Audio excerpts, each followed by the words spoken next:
یہ سفید پتھر جو ہے یہ سنگ مرمر کا خانہ کعبہ کے صحن کا ہے. سبحان اللہ. اور یہ قالین ریاض الجنہ کا قالین ہے, وہاں کا ٹکڑا ہے. غلاف روضہ رسول صلی اللہ علیہ وسلم ہے, یہ بھی غلاف روضہ رسول صلی اللہ علیہ وسلم. غلاف خانہ کعبہ ہے اس میں بھی, اور یہ اس کے اندر بھی ہے, یہ اس باکس کے اندر نیچے پڑا ہوا ہے سارا وہ غلاف خانہ کعبہ ہے. اور یہ جو خوشبوئیں ہیں یہ خانہ کعبہ کے اور حجر اسود کے اوپر استعمال کی گئی ہیں, اس میں سے بچی ہوئی ہیں. یہ مقام صفا کا پتھر ہے, یہ غار حرا کا پتھر ہے, اور یہ روضہ رسول صلی اللہ علیہ وسلم کی صفائی کے لیے استعمال ہوئی یہ روئی وغیرہ ہیں. یہ جھاڑو جو پڑے ہیں یہ سلطنت عثمانیہ کے بادشاہوں کے ہاتھوں کے بنے ہوئے ہیں, اور وہ اپنے ہاتھوں سے آ کر صفائیاں کیا کرتے تھے.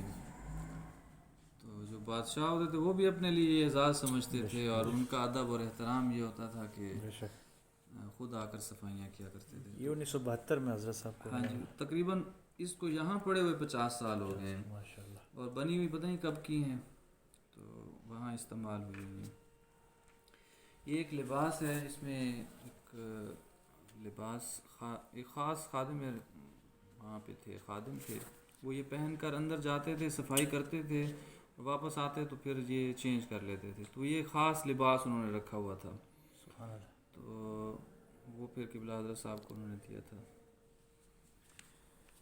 یہ مختلف تبرکات ہیں, مختلف ممالک کی کرنسی ہے, اور پرانے دور کے سکے بھی پڑے ہیں, سلطنت مغلیہ دور کے سکے بھی ہیں. اسی طرح یہ مٹی جو ہے حضور علیہ السلام کے روضہ مبارک کے بالکل قریب کی جگہ کی ہے. سبحان اللہ.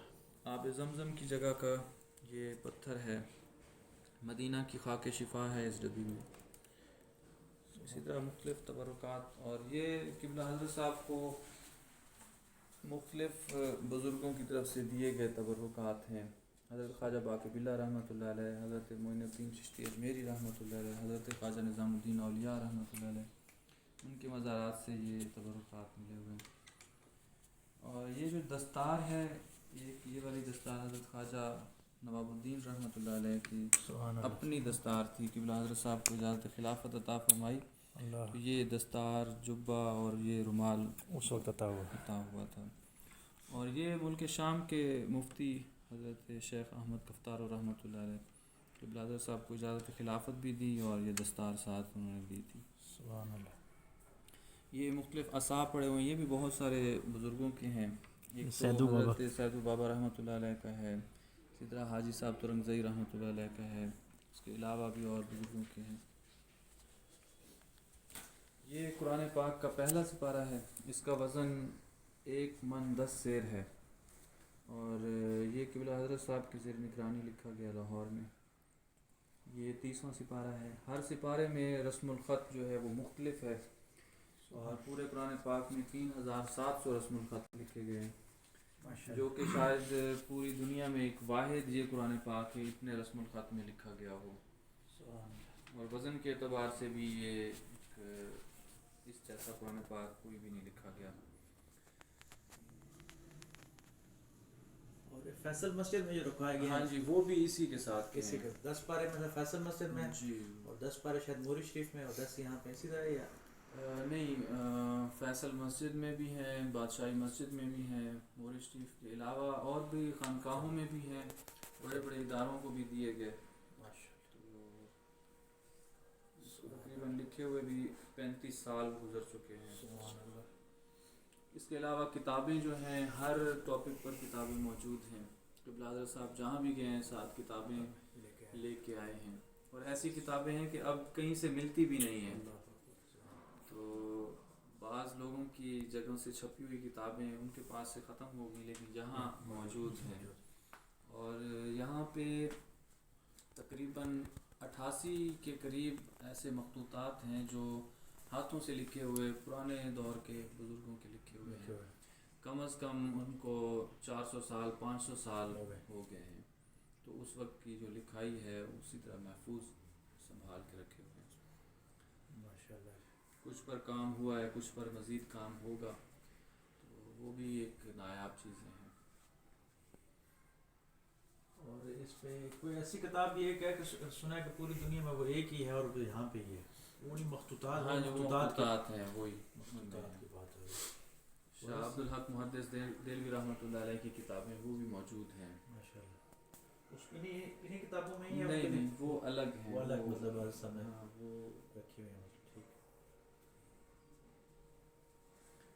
وہ قبلہ حضرت صاحب نے آج سے کوئی 30 سال 35 سال پہلے جب خریدی تھی تو اس وقت لاکھوں میں خریدی تھی.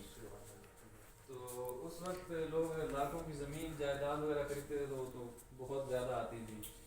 تو انہوں نے ان چیزوں کو اہمیت نہیں دی بلکہ علم کو اور کتاب کو جو ہے فضیلت دی ہے اور ان کے ساتھ تعلق رکھا ہے. اور یہ بھی ہوتا ہے کہ کتاب لے کے آ جانا رکھ لینا یہ آسان ہوتا ہے، لیکن اس کو سنبھالنا اس کو پڑھنا یہ مشکل کام ہوتا ہے.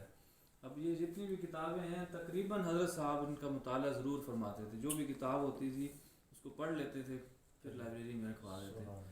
اگر پوری نہیں بھی پڑھی نا کم از کم اتنا ضرور پڑھا ہے کہ یہ کس ٹاپک پہ ہے، کیا ہے اس میں لکھا ہوا، اور اپنے مقصد کی کوئی بات ہے تو وہ نوٹ کر لی ہے. تو یہ چیزیں آپ کیا کرتے تھے. اور حضور علیہ السلام کا جو موئے مبارک وہ بھی یہاں پہ ہی ہوتا ہے یا اس کے لیے کوئی خاص جگہ ہے؟ موئے مبارک پہلے شروع میں یہیں رکھا جاتا تھا، لیکن پھر چونکہ ہر طرح کا بندہ آتا ہے اور ان کی طرف سے یہ شرط تھی کہ 1.25 لاکھ مرتبہ درود شریف پڑھ کے پھر اس کے بعد زیارت کرائی جائے. اچھا. تو اس لیے پھر وہ اس کو الگ گھر میں رکھا الگ رکھا ہوا. تو یہ موئے مبارک آیا کہاں سے تھا یہ؟ ہاں یہ ایک کوہاٹ کے بزرگ تھے، ان کو خواب میں قبلہ حضرت صاحب کی تصویر دکھائے گی کہ یہ ان تک پہنچانا ہے. اللہ اکبر. اللہ. تو وہ جانتے نہیں تھے کہ یہ اس طرح کا کوئی ہے. بہرحال وہ تصور ایک ان کے ذہن میں آ گیا تھا کہ ایک ایسی شخصیت ہوگی، ایسے حلیہ ہوگا. تو کہیں انہوں نے کسی ویڈیو میں جب دیکھا تو کہتے ہیں کہ ان کے پاس مجھے کوئی بندہ پہنچائے.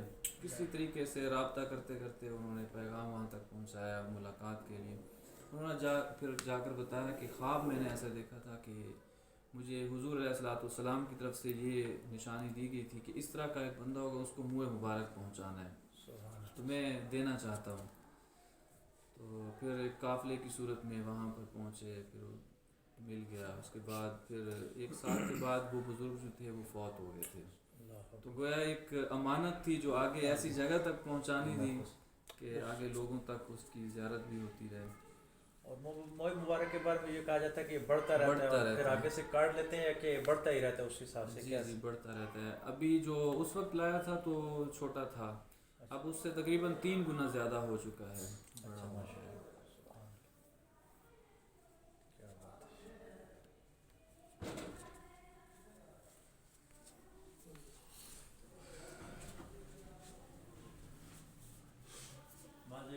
ہے. اعوذ باللہ من الشیطان الرجیم. بسم اللہ الرحمن الرحیم. معزز ناظرین السلام علیکم ورحمۃ اللہ وبرکاتہ. آج ہم برصغیر پاک و ہند کی عظیم خانقاہ دربار عالیہ مرشد آباد شریف پشاور میں اللہ تبارک و تعالیٰ نے ہمیں حاضری کا موقع عطا فرمایا.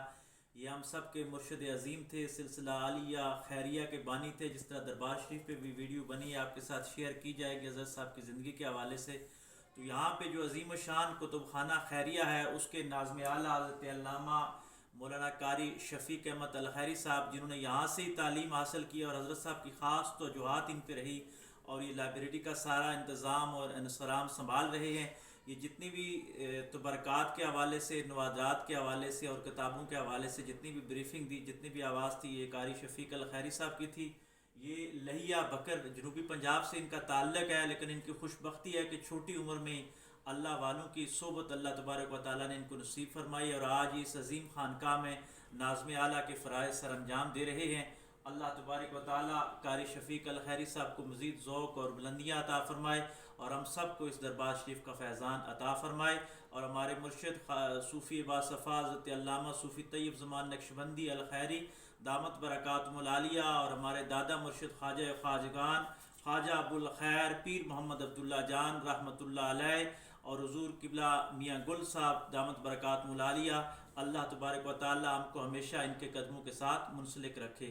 وآخر دعوانا ان الحمد للہ رب العالمین.